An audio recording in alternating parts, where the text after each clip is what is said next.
And as the violence in Syria continues unabated, neighbouring Lebanon has seized a shipment of smuggled weapons destined for Syrian rebels. The sea-bound cash apparently came from Libya, which is backing the opponents of President Assad. This comes as the rebels step up their assault on government forces. Saturday saw the first insurgent attack from the sea, a day after a suicide bombing killed at least 9 people in the capital. Russia says the opposition is seeking to scuttle the UN-brokered ceasefire as the world body steps up its observer mission to Syria. Let's now get some more reaction from Franklin Lamb, a director of the NGO Americans Concerned for Middle East Peace, joining us now live from Beirut. Thank you for coming on RT today. The latest shipment of smuggled weapons intercepted by Lebanon. I mean, most would say it highlights a long-running issue here. Is it high time, do you think, for an international arms embargo on Syria? Very interesting question. And this latest seizure of arms may be a major development in this uprising in Syria and what lies ahead for this reason. There is now an eyewitness today, Hassan Diab, who saw that ship, the Luftwaffe 2, flying a Sierra Leone flag, loaded in Benghazi. We know that Qatar and the Saudis have 5 warehouses that they control in the area of Benghazi, left over from arms that they shipped to Libya. The great suspicion is that these are arms that were left over from Libya.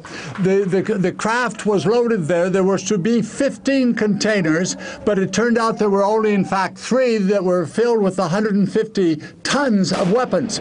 That ship went from Tripoli to Turkey, back to down to Egypt, and then to Libya, then to Tripoli, on the way to Tripoli, Lebanon, when it was seized. But what is remarkable about that adventure is that the Americans almost surely knew about it. NATO did. The Israelis didn't touch that ship this time, not this ship. UNIFIL has been in the hot seat repeatedly in Lebanon for appearing too biased in favor of Israel. They did not stop that ship. It seems very clear that with all the differences, and we could name 20 or more between the situation in Libya and the situation in Syria, the fundamental pillar of regime change is identical. This ship clearly headed for the so-called Free Syrian Army, as other shipments have come from Lebanon into Syria. The design is regime change, and that was done, one believes, overwhelming evidence in support of that regime change. So who's got to answer now is Washington, and certainly Brussels with NATO, what they know about that ship. I think I do apologise to interrupt you here, but what you're saying is very, very important. If I can just get to grips with this, so I understand, 5 warehouses of Libyan weapons left in Benghazi. 1 shipment of these weapons is essentially, as you say, allowed to try and get through to Syria, with Israel, America, and NATO turning a blind eye. Is that what you're saying?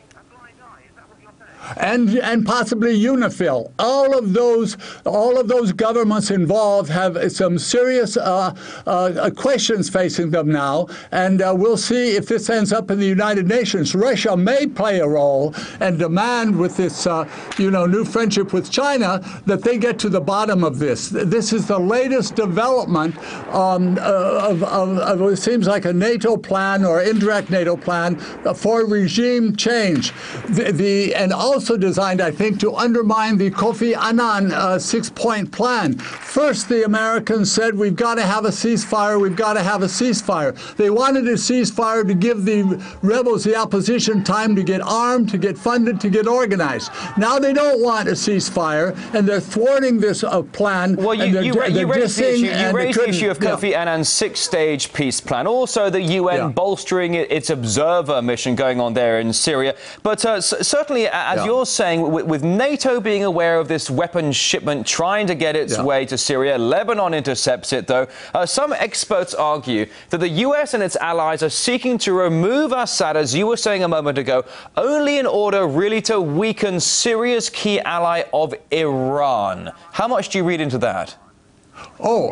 Oh, absolutely. When you consider the resistance stance and the alliance, the friendship between Iran and Syria, and Hamas and Hezbollah, this is just another aspect of the regime change project to weaken and to break that Syrian-Iranian connection. Without that, and then the Americans are thwarted, and of course, they're already under enormous pressure to leave Afghanistan. This is one of their last hopes, I think, is to take down Assad and to break also a potential connection between Russia and Syria. If the Syrian government stays, Russia grows enormously in its influence and trade, not just in Syria, but throughout the region. So this is increased tensions as between. You're suggesting here, and I'm sorry to interrupt you, we are running low on time. You're saying this is a multi-prong approach, Absolutely. ultimately from the West, to target Syria, in turn target Iran, but also, as you say, in turn to target Russia. Could you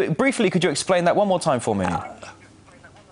Well, just that, you know, the Cold Empire has a deep and broad project. It's not just the regime change. Ultimately, it's who's going to have rising and special influence in the in the Middle East. Is it going to be the Americans and the Zionists still, or with all the defeats they've suffered recently? Is it going to be a new group, the Russians? Are they going to come in and certainly the Iranians and have enormous influence in that region? So the strategic, geopolitical aspects of this is enormous. And this boat, this ship, if we follow where the facts lead in the coming days, I think there's going to be a remarkable result in investigation of exactly what's going on.